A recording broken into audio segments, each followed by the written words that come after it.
Hello કિસાન મિત્રો, આજે આપણે આવી ગયા છીએ આંબાના બગીચામાં. જોઈ શકો છો આંબાના વિશાળકાય વૃક્ષો આવેલા છે. કેરી ઉતારવાનું ચાલુ છે, ઝાડ પાકેલી.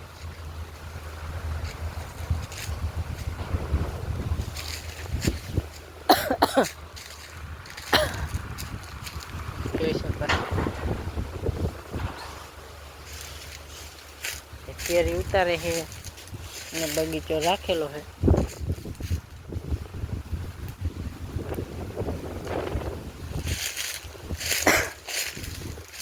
લગભગ આ બગીચો 20 વર્ષ જૂનો બગીચો છે. મને સાંભળે ત્યારથી તો છે એટલે 20 વર્ષ પાકા.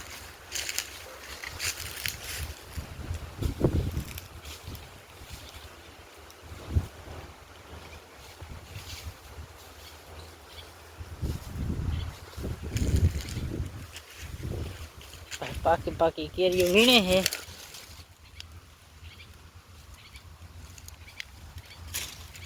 આજે કેરીઓ આવી છે. આ પાકી ગયેલી છે.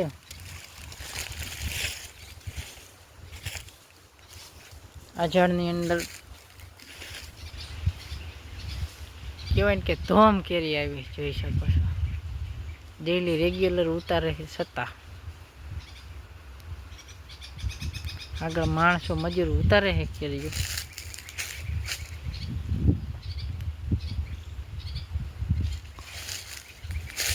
આ જે બોક્સ લટકાવેલું છે એ આ ફ્રૂટમાં પણ ઓલી જે ફળ માખી આવે એના માટેનું છે, નુકસાન ન કરે. જે ફ્રૂટને નુકસાન કરતી હોય છે માખી આની અંદર આવી જતી હોય છે.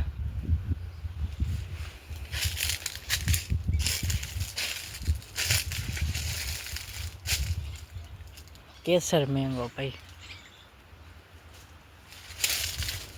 અમારા એરિયામાં આ બગીચો વખાણા છે. રસદારાને મીઠી કેરી ખાવી હોય એટલે જે કોઈ ખાઈ અહીંયા આવીને બગીચે આવીને લઈ જાય અને બહાર એક્સપોર્ટ હોતા કરે.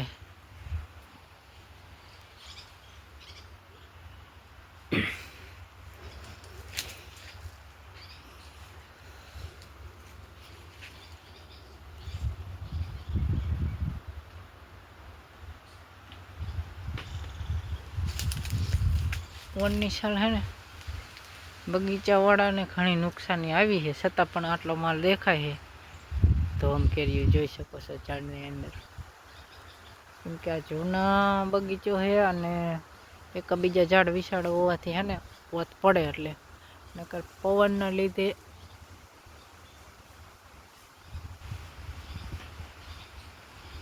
નુકસાની ઝાઝી થતી હોય છે આંબાનો બગીચામાં.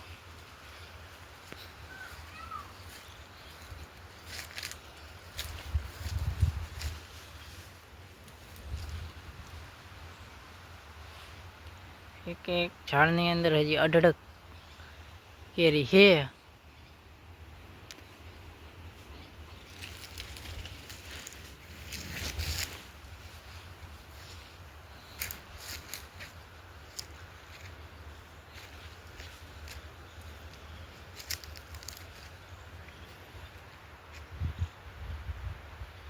ભાઈ કેરી ઉતારે છે.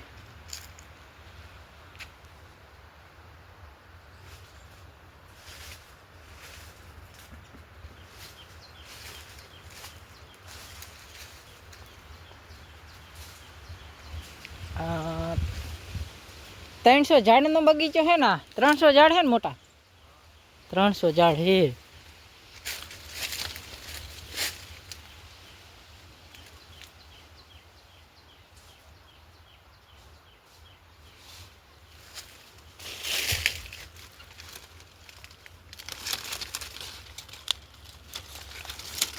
પાકતી જાય એમ ઉતાર.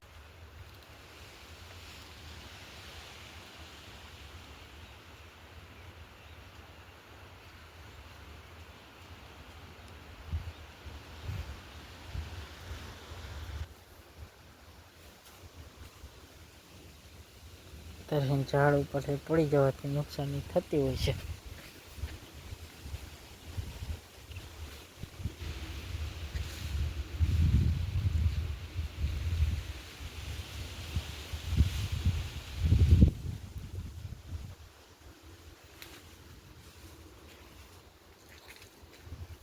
આ એક બીજું ડબલું ટીંગાડેલું છે ફળ માખીનું.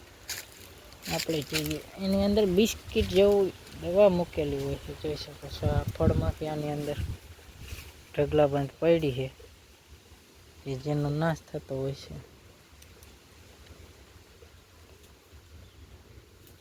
એટલે ફળને નુકસાન ન કરે છે.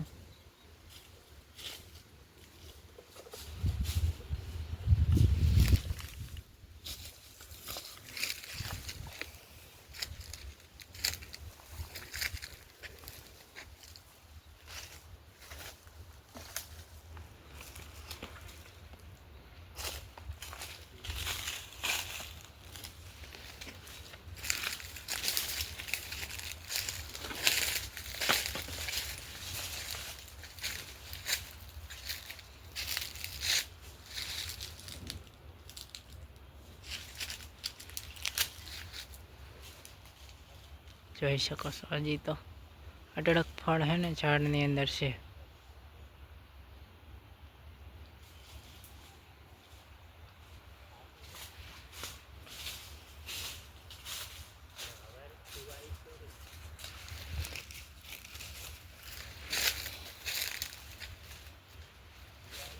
ભાઈ આ જોઈ જો આ ઝાડ અહીંયા પડી છે કાર્યો હજી.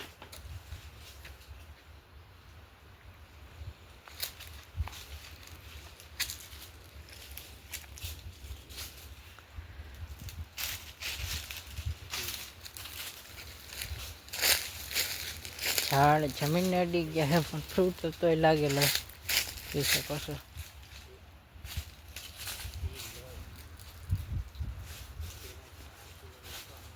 હવે આપણે ટાઈમ લિમિટ હોવાથી આખા બગીચામાં માટો મારવો નથી.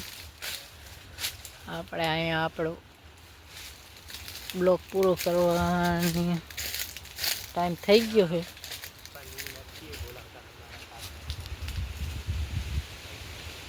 આવી ઇન્ફોર્મેશન માટે ચેનલને લાઈક કરો, શેર કરો અને સબસ્ક્રાઈબ કરો. આપણે ખેતીની માહિતી આપીએ છીએ. જોઈ શકો છો પવન તો અત્યારે પણ છે, જે બગીચાવાળા ખેડૂતને નુકસાન કરતો હોય છે.